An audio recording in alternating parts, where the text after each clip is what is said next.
Olá, sejam todos bem-vindos a esse podcast especial dentro do canal Meu Médico Especialista. Saibam que dentro desse canal nós trazemos médicos que são especialistas. Por que nós estamos falando isso? Porque é um movimento que a IQS Saúde criou para justamente promover, para dar autoridade, para justamente levar conhecimento para a população sobre a importância de um médico especialista. Então, você que está nos escutando, você precisa saber que um médico especialista, ele precisa passar por uma residência, fazer prova de título, isso são muitos e muitos anos de estudo, e aí depois ele faz uma prova que é conferida a ele, esse título que chama RQE, ele registra o título, e aí o CFM confere a ele o registro de qualificação de especialista, que está dizendo esse médico é especialista, essa médica é especialista, e hoje eu tenho o prazer de receber aqui comigo a doutora Ana Luísa Bonini, ela que é uma médica especialista, ela tem dois RQs, pessoal, ela é cirurgiã geral e depois ela fez a especialidade hoje, que é a especialidade que ela segue, né, que é a cirurgia oncológica. E só para explicar também, atualmente precisa ser para um médico, uma médica como ela ter a cirurgia oncológica, ela precisa passar antes pela cirurgia geral. Então não tinha como a doutora dar um pulo, fazer direto a cirurgia oncológica, né, antes de fazer a cirurgia geral. Doutora, obrigado por você estar aqui. Aceitar o nosso convite para a gente poder levar bastante informação, falar um pouquinho da sua carreira, né, contar para as pessoas tudo isso que você faz. Eu tenho certeza que vai ser bem legal essa conversa aqui e eu convido você a ficar com a gente, porque é legal saber das histórias e tudo, e ainda mais de uma carreira dentro da cirurgia oncológica. Falei tudo certinho até aqui? Perfeito. Obrigado, viu, doutora? Eu que agradeço, é um prazer estar aqui. É muito bom, eu acho que essa iniciativa realmente, né, para a população conhecer tudo que a gente faz e como tudo que a gente faz é para tratar melhor o nosso paciente, né? Sim. Então, eu acho que é isso que é muito importante, a gente precisa disseminar esse tipo de informação realmente. Muito bom. Eu vou falar um pouquinho aqui. Hoje, já gravei 2 podcasts hoje. E as duas médicas que estão aqui, a doutora Ana Luísa e a doutora que veio antes aqui, as duas são formadas na FAMERP, né? Então, a doutora tem formação aqui na FAMERP, que é uma das melhores faculdades de medicina do Brasil. Você está falando isso que você é bairrista. Não, eu não sou riopretense de nascimento, sou riopretense de coração. Mas isso é uma realidade, né? Hoje São José do Rio Preto é uma das cidades que tem maior per capita de médico por habitante do Brasil e do mundo. Nós temos aqui o segundo maior hospital escola do Brasil, que é o HB, e a FAMERP, a tão famosa FAMERP, é sim considerada uma das melhores faculdades de medicina do Brasil, e isso não estou falando, sou eu que falo, né? Isso está escrito, está aí, vários institutos falam sobre isso e é uma realidade, né?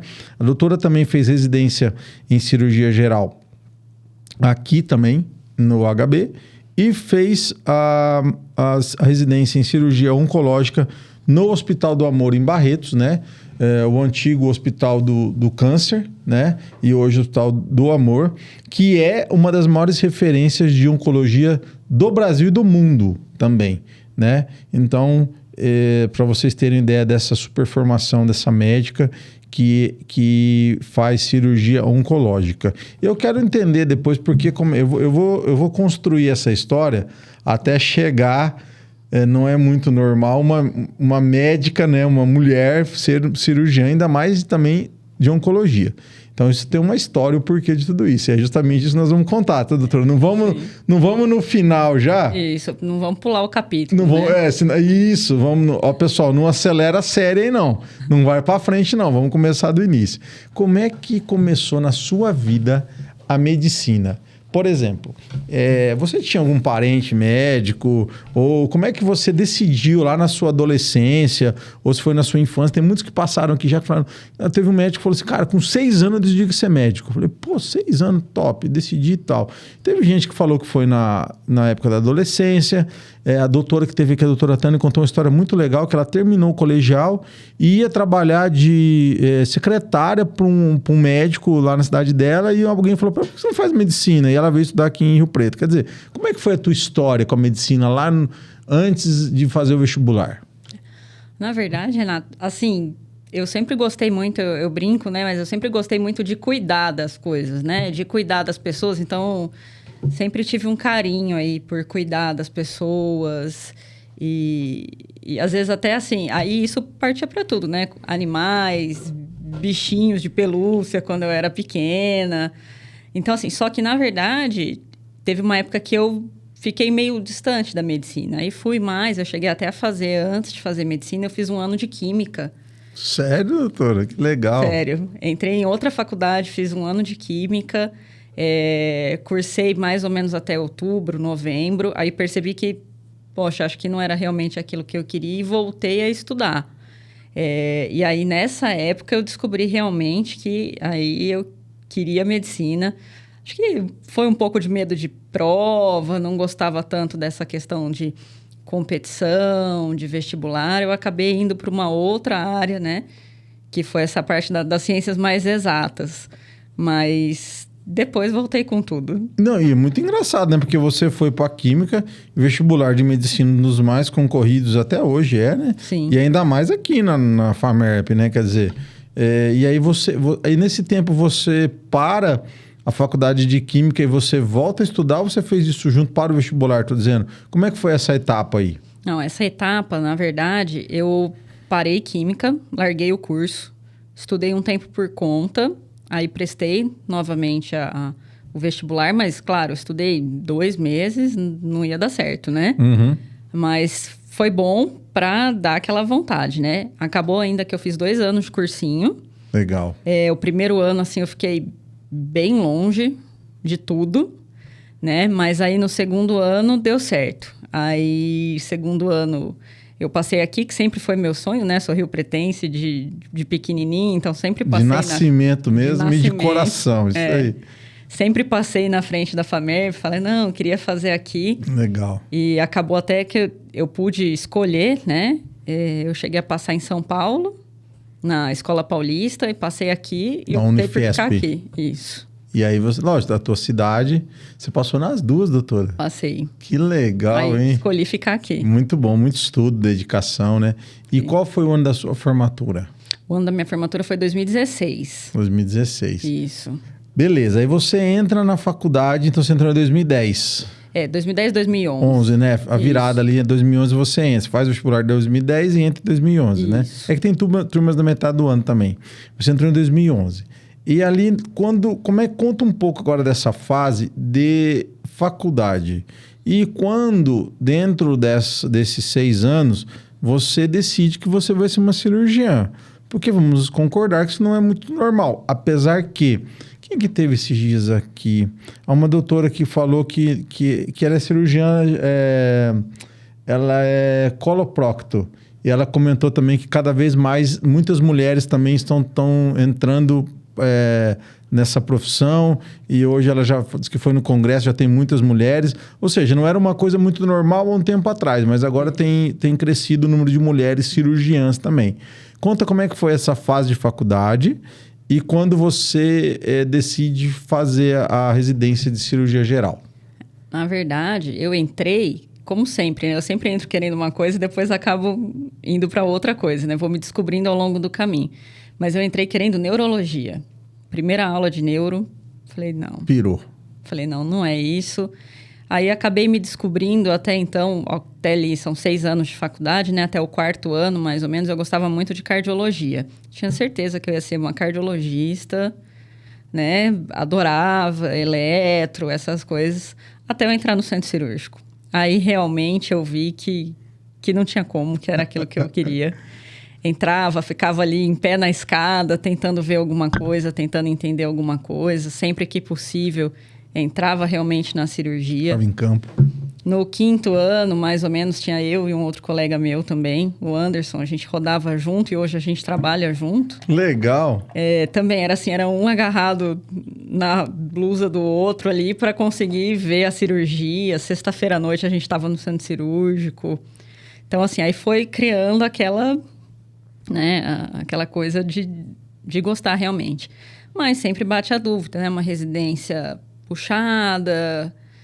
não é uma residência que normalmente as mulheres fazem. Agora, graças a Deus, Mudou muito, né? Mudou, mas antes não era, né? Então, você sempre fica pensando, poxa, será que eu faço? Será que eu não faço? Né? Então, e quando você fez, já era 3 anos? Não, 2 anos. 2 anos ainda? 2 anos. Agora são 3, né? Agora são 3. E aí, eu me fiz uma pergunta que para mim foi decisiva. Se hoje eu nunca mais pisasse dentro de um centro cirúrgico, se eu seria uma pessoa feliz? E a resposta foi não. Então, aí, a partir daquele momento, eu entendi que era o que eu tinha que fazer para o resto da vida. Que legal.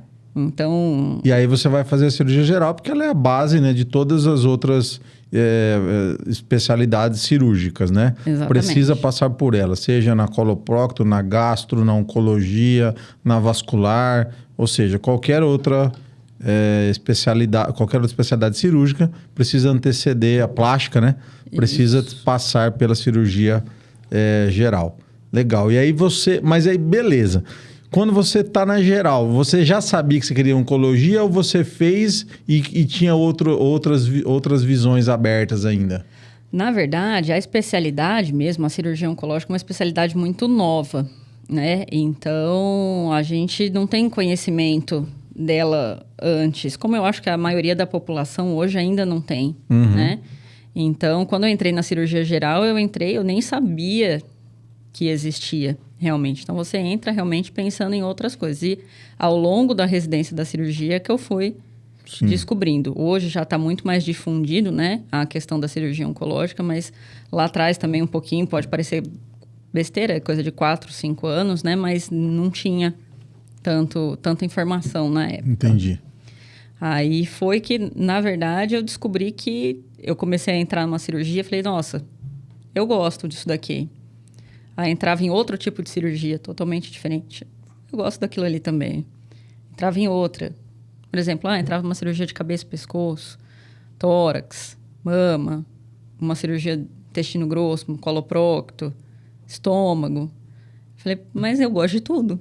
E aí? O que fazer? O que fazer, exatamente. E aí que eu descobri a cirurgia oncológica. Fui num congresso, descobri, né, conheci mais a especialidade e, na verdade, o que me chamou muito a atenção para a especialidade foi que ela tem um cuidado integral com o paciente. Então, a gente olha o paciente desde o começo, tá? Então, desde a hora que ele chega para a gente, você avalia tudo. Você avalia status nutricional do paciente, você avalia mentalmente como ele está, psicológico, família, suporte que esse paciente tem. E tudo isso importa para a gente decidir, então, qual que vai ser o melhor tratamento para esse paciente. Eu acho que foi isso que me encantou, sabe? Você poder ter uma forma de olhar integral para esse doente. E aí, essa especialidade tinha lá uma residência lá em Barretos. Isso. E como é que foi essa tua fase lá? Daí você fez a prova, passou. E como é que foi para você trabalhar nos maiores centros, né, de oncologia do Brasil, né? Ontem eu recebi o Dr. Renato Afonso aqui, que você conhece bem, também veio de lá.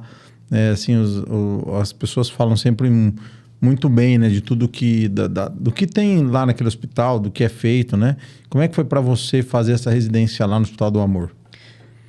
Barretos foi uma experiência muito boa mesmo. Eu falo que assim, sou apaixonada por Rio Preto, mas eu sou apaixonada por lá também.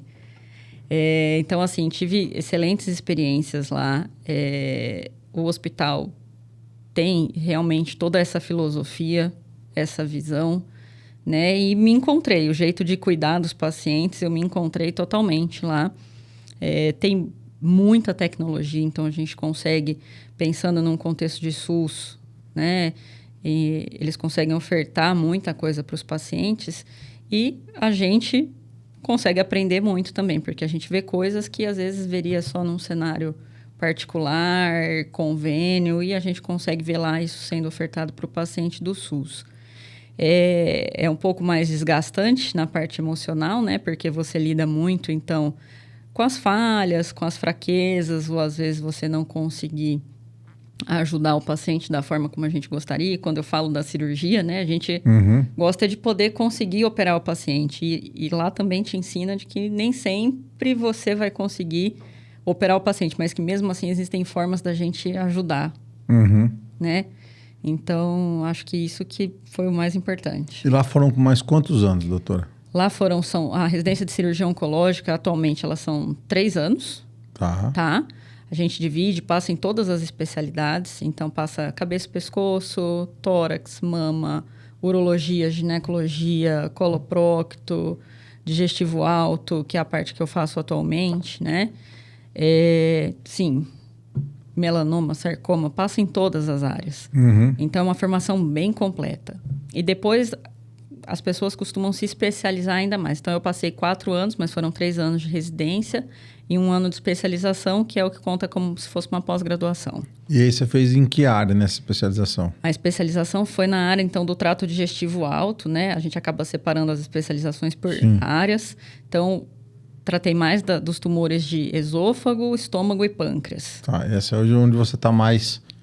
Você já fez vamos dizer que já é uma sub, né? Isso, como se fosse uma subespecialidade. Você está mais focada dentro dessa área, né? Dentro dessa área. É o que eu gosto mais ainda, né? Se puder gostar de alguma coisa a mais, é o que eu gosto mais. E para você, assim, quando você tomou essa decisão, você deve ter pensado, né? E assim, seria uma especialidade que iria lidar com uma doença que é uma das doenças mais terríveis no mundo, né?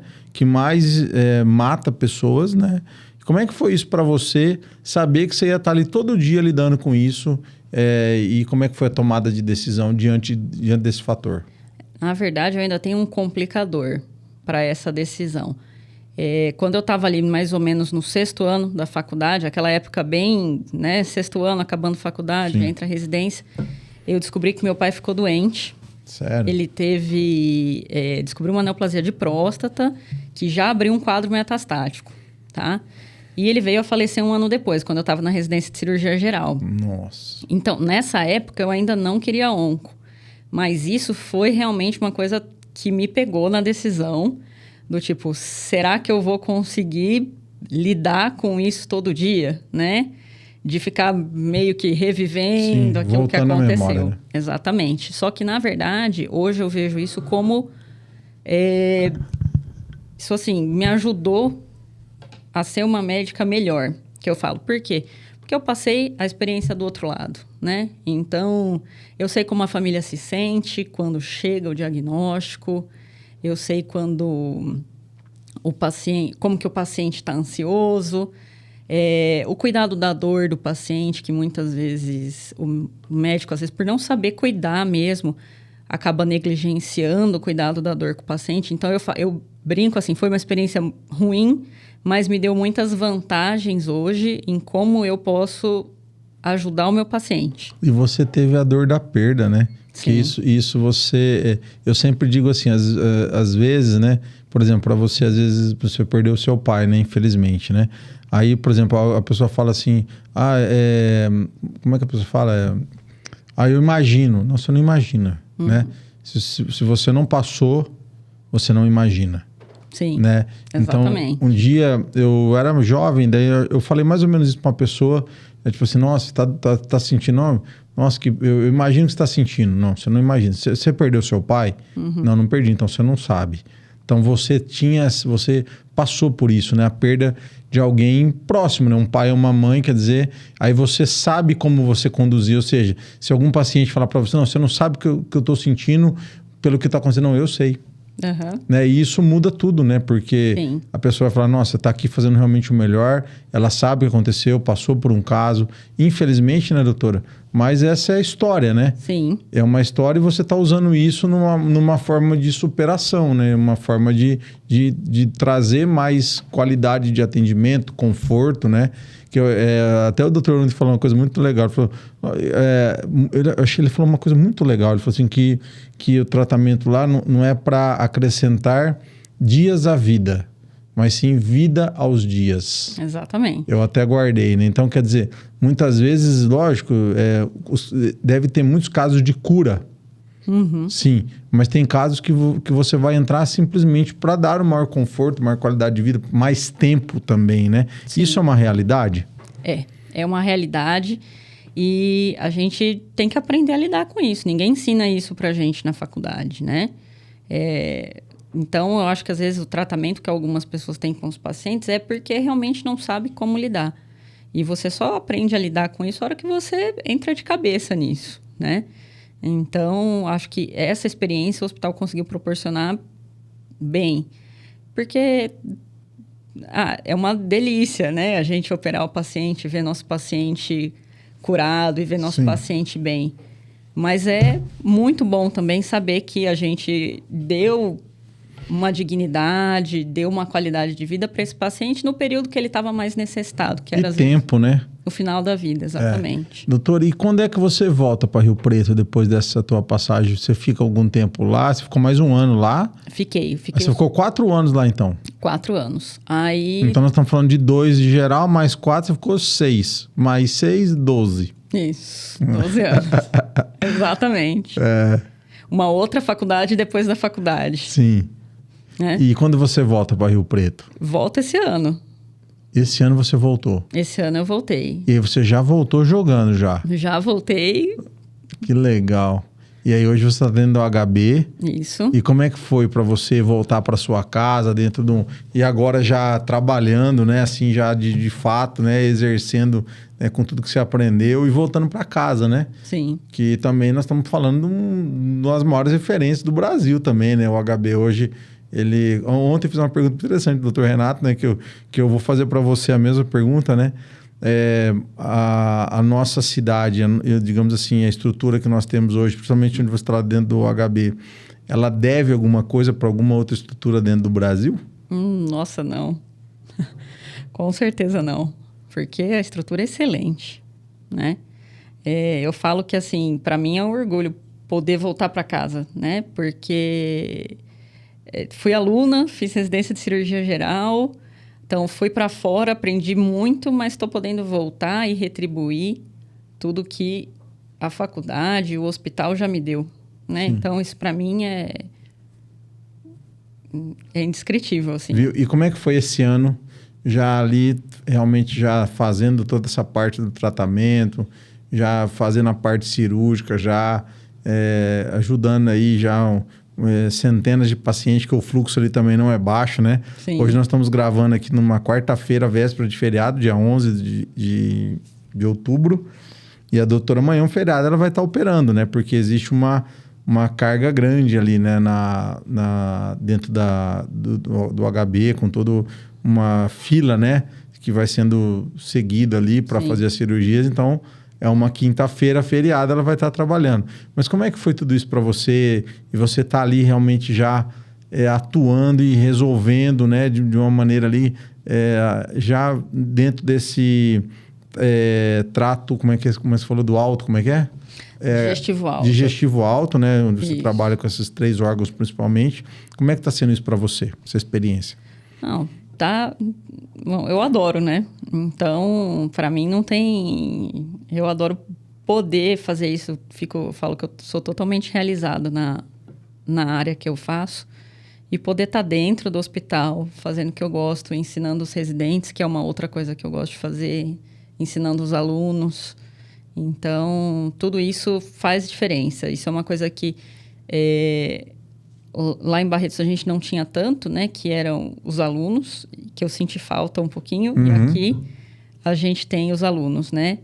Então, isso também me lembrar da época que eu era aluna e que alguém estava me explicando e o quanto que isso me inspirou a seguir o caminho que eu segui. né? E saber que às vezes você vai poder modificar também a vida de uma pessoa do jeito que você faz, do jeito que você ama o seu trabalho e mostra do jeito que você ama o seu trabalho, entendeu? Então, isso é muito bom. Muito legal. O dia que eu conheci a doutora, foi semana passada. Semana passada. Sábado? Isso. Sábado. A doutora veio fazer foto aqui e eu tinha gravado uns vídeos já. Nós estamos na campanha do Outubro Rosa, né? Isso. Que é muito importante a gente lembrar. Uma campanha de conscientização referente ao câncer de mama e o câncer de colo de útero também. E é importante, né? A gente está sempre relembrando, né? E a gente sabe que toda vez que o diagnóstico ele é precoce, a chance de um tratamento dar certo é muito melhor, né, doutora? Sim. E aí, aquele dia eu cheguei aqui bem emocionado, porque tinham as histórias realmente mexem com a gente, né? Sim. E eu acredito que isso deva fazer parte do seu dia a dia, né?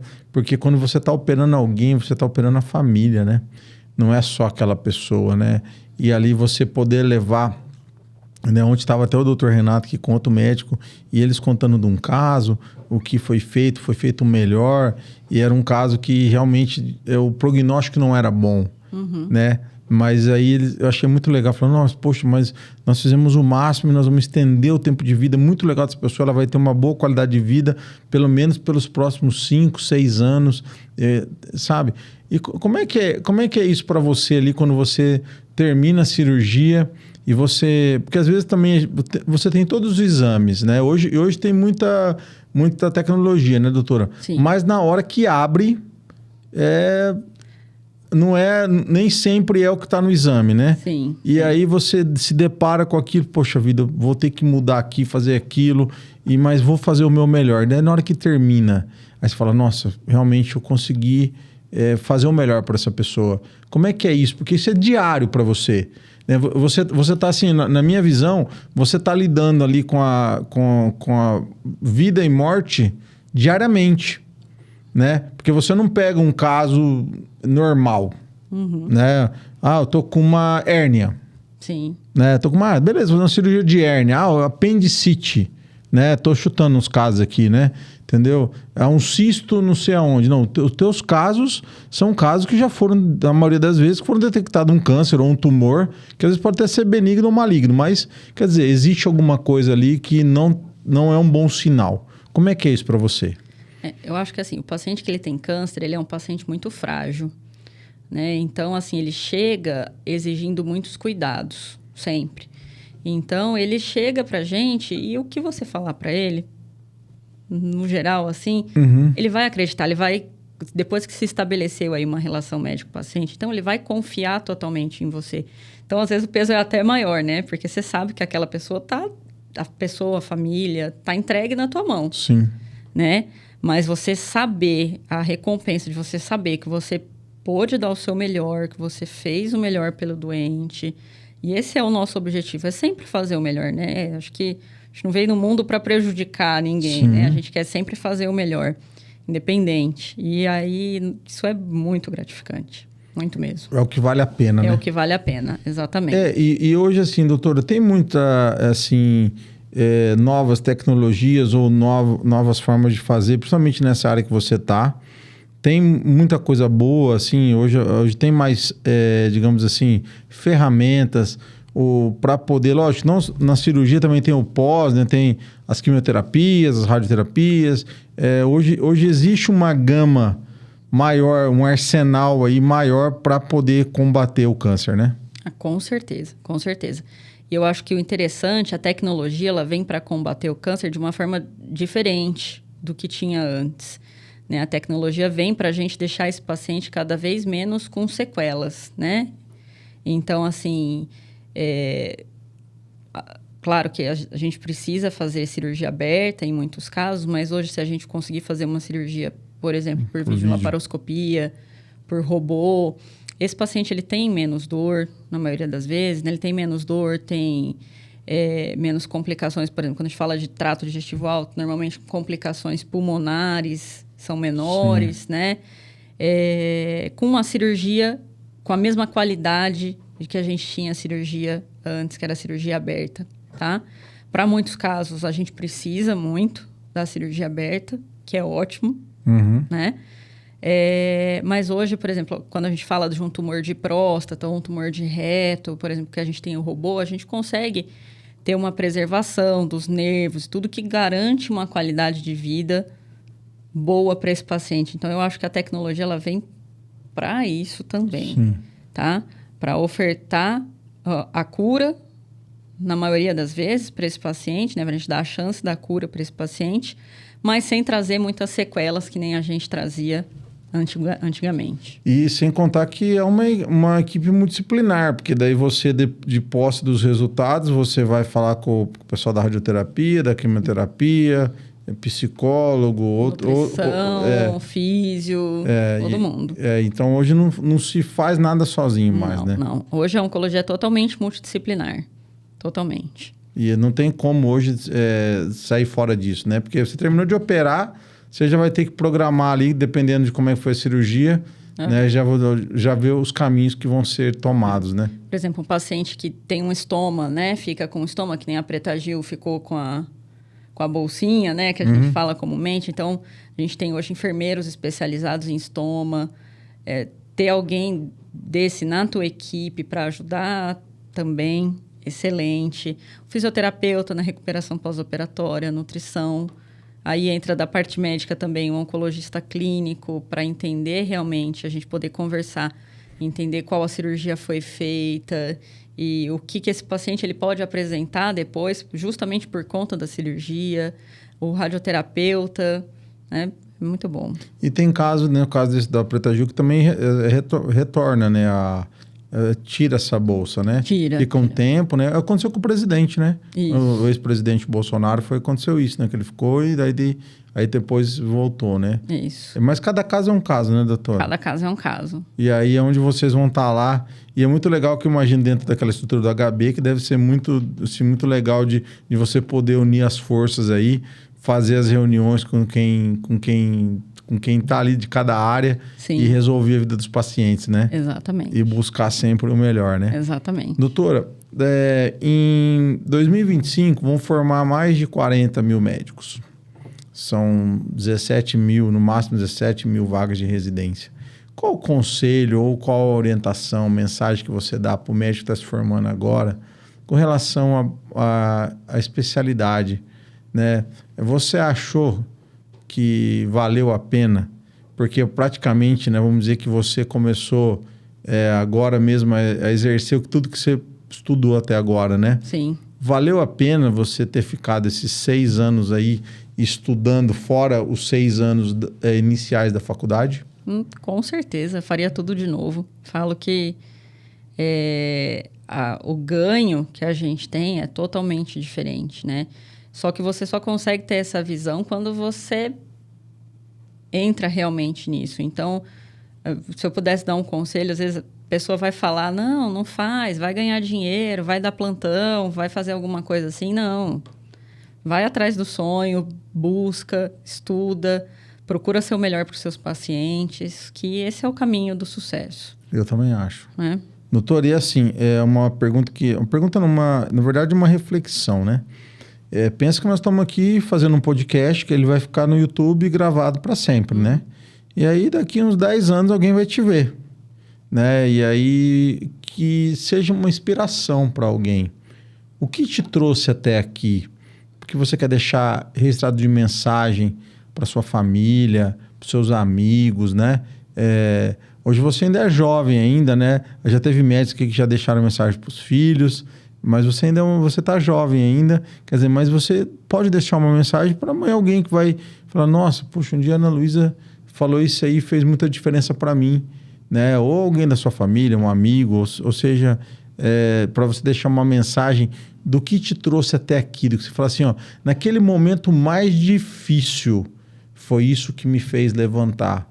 Naquele momento que eu achava que não ia dar conta, foi esse pensamento que me fez ir mais longe, sabe? Que me fez eu me tornar alguém. Qual a mensagem que você quer falar? Eu acho que acontece uma coisa muito engraçada nessas situações, né? Geralmente, quando a gente está ali aquele dia ruim, alguma coisa assim, é o dia que vai vir o paciente que você vai claramente ver que você conseguiu fazer a diferença.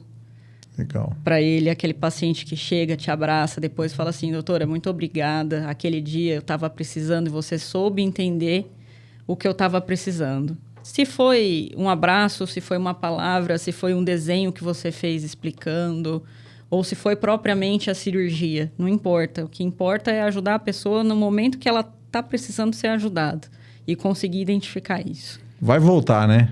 Uma notícia boa aí, né? Para dar um alento, né? Sim. É muito engraçado, né? Quando eu cheguei em São José do Rio Preto, a gente chegou em 2014, final de 2015, né? E é muito interessante quando a gente tem essas pessoas que... quando você tem uma mensagem de alguém que fica para você, né? E eu não tinha muito contato com o pai da Kelly. Eles falavam pouco, tudo, né? E aí tinha acontecido uma situação, a gente estava lançando a revista lá atrás, eu tinha abandonado meu emprego, que eu estava muito bem lá em Maringá, e vim aqui, todo mundo falou que eu era louco, né? E não fui louco, né? Não valeu a pena, muito trabalho, dedicação, né? Exatamente. Hoje a gente está aqui, eu me sinto muito realizado, né? Ao longo desses 10 dias, nós já passamos mais de 20 médicos aqui. A gente é uma das maiores empresas hoje para levar o conteúdo de vocês, né, para as pessoas conhecerem. Mas aquele momento estava começando. E tinha um contrato que a gente tinha fechado, que era um contrato grande, com uma empresa grande. E estava tudo certo. Naquele dia, e nesse calor de Rio Preto, um calor como hoje, né, a pessoa ligou e desfez o contrato. Entendeu? E assim, de uma maneira muito estranha, tudo. E aí, naquele momento, eu falei, puxa vida, eu tava ralando aqui e ali buscando, né? E do nada, toca o telefone meu sogro. Era um dia de semana, eu não lembro se era uma quarta, quinta-feira. E aí, com aquele calor, era umas 3 horas da tarde, um calor absurdo. Aí ele me ligou, deu, ô sogro, tudo bem, tal. Aí ele falou, não, um dia ruim. Ele falou assim pra mim, presta atenção, sabe o que você vai fazer? Você vai pra casa agora. Chega, já trabalhou tudo que tem. Chega em casa, toma um banho e esquece. Amanhã é outro dia. Amanhã é outro dia. E aí, eu sou um cara que eu nunca parei de trabalhar cedo. Nós estamos aqui gravando 8 horas da noite, né, doutora? Sim. Você chegou aqui porque estava trabalhando e eu estou trabalhando com você aqui. Exatamente. Apesar que é um prazer para mim estar conversando com você. Eu não trabalho, né? Eu faço o que eu gosto, né? Então aí fica muito mais leve. E aí, aquele dia, 4 horas, eu terminei os negócios que tinha que fazer e fui embora. Calor absurdo desse. Cheguei, tomei um banho e tal. E aí, eu geralmente trabalhava à noite, que eu tava... Na época, a gente mandava mensagem pelo Facebook. E eu falei, não vou trabalhar hoje. Eu vou seguir como o meu sogro falou, vou desligar. E aí, naquela época, a Kelly vinha e voltava. A gente tinha um apartamentinho que a gente alugava, nossa casa estava em Maringá. Saí, fui no mercado ali perto, eu morava ali perto atrás do Plaza, sabe? Fui ali andando, voltei andando, tipo assim, já no final de tarde, 6 horas, 7 horas, tá um pouco mais fresco. E aí voltei, não fiz nada. No outro dia, levantei cedo, como sempre levantava. E por incrível que pareça, o dia foi outro. O dia mudou. Aí as pessoas que eu tinha ligado, que não tinham fechado, começou... Naquele mesmo dia, o que eu perdi naquele dia com aquela ligação, né, de uma moça até foi muito mal educada comigo, eu ganhei quase que o dobro no outro dia. Né? Por quê? Aí meu sogro falou assim para mim, um dia é diferente do outro. Então, o que acontece? Eu tomei essa reflexão e eu vejo todo dia isso na minha vida. Né? Então, assim, um dia que não foi bom, tá bom. Tô vivo. Amanhã vai ser um dia melhor. Exatamente. Né? E vai que nem você falou, eu fiz a analogia do que você falou, né? Naquele dia que tá ruim, vai chegar alguma coisa boa, né? E eu nem tava esperando, mas nunca falei com o meu sogro direto. Imagina entrar uma ligação dele. Sim. E me dar essa orientação. E foi marcante isso na minha vida. E eu uso até hoje. Sabe aquele dia que tá truncado? Tipo assim, tem uma loja, tem hora que você não pode ir embora. Sim. Mas você fala, bom, já terminou esse dia. Eu não vou mais me... Não adianta insistir.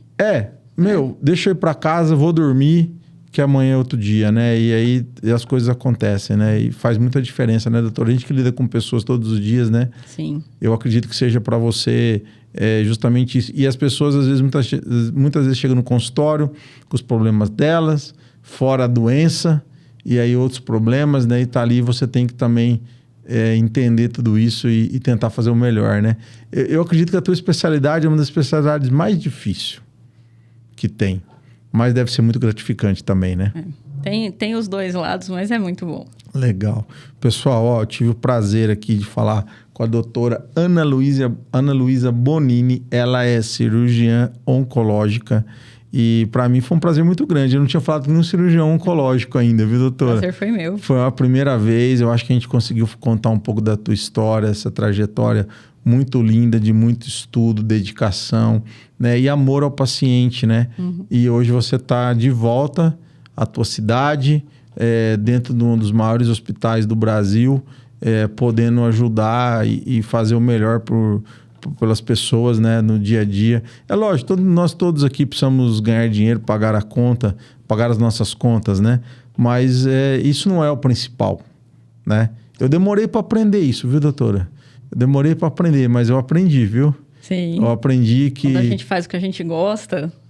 né? E assim, hoje isso foi um grande tchan desse nosso podcast, desse nosso produto Meu Médico Especialista, que a empresa nossa, a IQS, saiu do coração de uma mulher, o nome que é a Kelly, né, minha esposa, que é a informação que salva. Então, toda vez que a gente leva informação de qualidade, informação dada por um profissional qualificado, que é especialista, nós estamos ajudando a salvar as pessoas. Exatamente. Né? E aí, lá atrás, a gente olhou um dia e falou, nossa, como é difícil para um médico especialista. Você estudou 12 anos. E as pessoas não sabem. Sim. Né? Como buscar um especialista. Então, esse foi o grande nosso propósito. E deu tão certo assim que nós começamos a divulgar isso e as coisas foram, digamos assim, acontecendo. A gente tinha feito uma reserva inicial para 24 pessoas dentro do especial, Meu Médico Especialista. E nós fechamos tudo essa semana. Nós já batemos 40. Ótimo. Isso porque nós não tivemos tanto tempo. E nós podemos chegar até 48. Eu falei para a Kelly, nós temos uma semana que vem, de repente, nós podemos chegar e colocar mais esses 8 médicos, que seria uma alegria muito grande a gente poder valorizar, né, todo esse tempo. Né? E você deve ter visto muito isso na faculdade também, com professores, que muitas vezes professores renomados, professores que estavam ali batalhando, estudando, né, tanto, e muitas vezes não eram reconhecidos também diante de tanto estudo, né? Sim. Doutora, obrigado, viu? Obrigada a você. Muito Agradeço bom. Demais. Muito bom, muito bom. Acho que vai valer a pena aí vocês assistirem esse episódio, compartilhar. Vocês podem curtir, seguir o canal. Depois nós vamos deixar o Instagram da doutora aqui. Quem quiser conhecer um pouquinho mais aí do trabalho, da vida dela. Você mistura lá no Instagram um pouco de tudo ali? Misturo um pouco, misturo. Porque não tem jeito, né, doutora? Não tem. A medicina está dentro da vida pessoal e acaba vivendo isso todo dia, né? Exatamente. E amanhã você vai estar operando. Amanhã. Salvando mais uma vida, se Deus quiser. Se Deus quiser. É isso aí. Pessoal, obrigado vocês terem ficado com a gente até aqui. Mais uma história, uma trajetória de muita dedicação. Eu acredito que nós conseguimos nosso objetivo mais uma vez. Obrigado ao Vitor que me acompanha nesse episódio, a todas as pessoas que são importantes para nós no início desse projeto, que é o Meu Médico Especialista, mostrando a importância de um médico especialista. Legal? Valeu, até a próxima.